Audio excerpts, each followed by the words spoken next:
இன்றைய திருப்பலி வேதாகம வாசகங்கள். பாஸ்கா காலம் முதல் வாரம் சனி.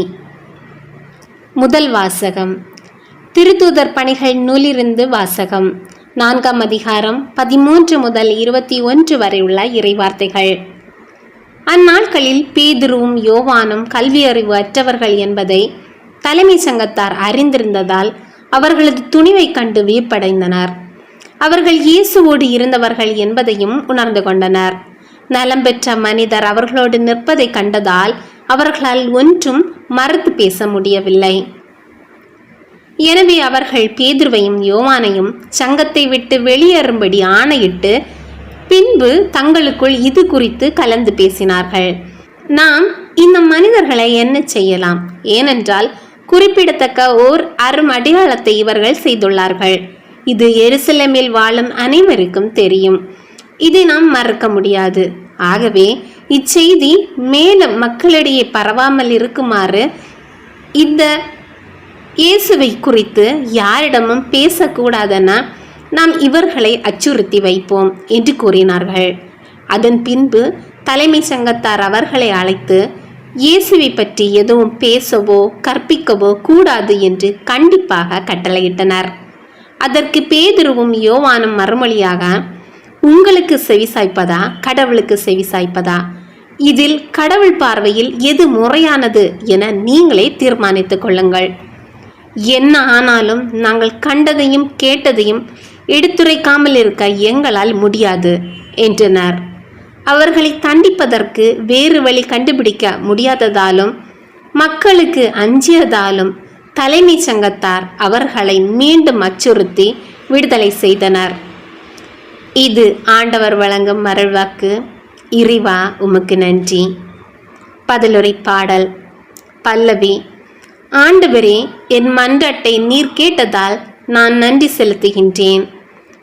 ஆண்டவருக்கு நன்றி செலுத்துங்கள், ஏனெனில் அவர் நல்லவர், என்றிற்றும் உள்ளது அவரது பேரன்பு. ஆண்டவரே என் ஆற்றல், என் பாடல், என் மீட்பும் அவரே. நீதிமான்களின் கூடாரங்களில் வெற்றியின் மகிழ்ச்சி குரல் ஒலிக்கின்றது. ஆண்டவரது வழக்கை வலிமையாய் செயலாற்றி உள்ளது. பல்லவி. ஆண்டவரே, என் மன்றாட்டை நீர் கேட்டதால் நான் நன்றி செலுத்துகின்றேன். ஆண்டவரது வழக்கை உயர்நோங்கி உள்ளது. ஆண்டவரது வழக்கை வலிமையாய் செயலாற்றியுள்ளது. கண்டித்தார். ஆண்டவர் என்னை கண்டித்தார், ஆனால் சாவுக்கு என்னை கையளிக்கவில்லை. பல்லவி. ஆண்டவரே, என் மன்றாட்டை நீர் கேட்டதால் நான் நன்றி செலுத்துகின்றேன். நீதிமான்கள் செல்லும் வாயில்களை எனக்கு திறந்து விடுங்கள். அவற்றினுள் நுழைந்து நான் ஆண்டவருக்கு நன்றி செலுத்துவேன். ஆண்டவரது வாயில் இதுவே. இது வழியாய் நீதிமான்களே நுழைவார். என் மன்றாட்டை நீர் கேட்டதால் எனக்கு நீர் வெற்றி அளித்ததால் உமக்கு நான் நன்றி செலுத்துகின்றேன். பல்லவி. ஆண்டவரே, என் மன்றாட்டை நீர் கேட்டதால் நான் நன்றி செலுத்துகின்றேன்.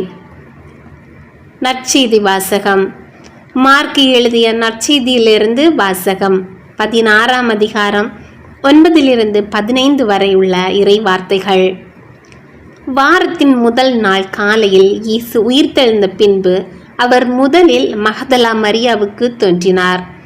அவரிடமிருந்துதான் அவர் 7 பேய்களை ஓட்டியிருந்தார். மரியா புறப்பட்டு சென்று இயேசுவோடு இருந்தவர்களிடம் இதை அறிவித்தார். அவர்கள் துயரிற்று அழுது கொண்டிருந்தார்கள்.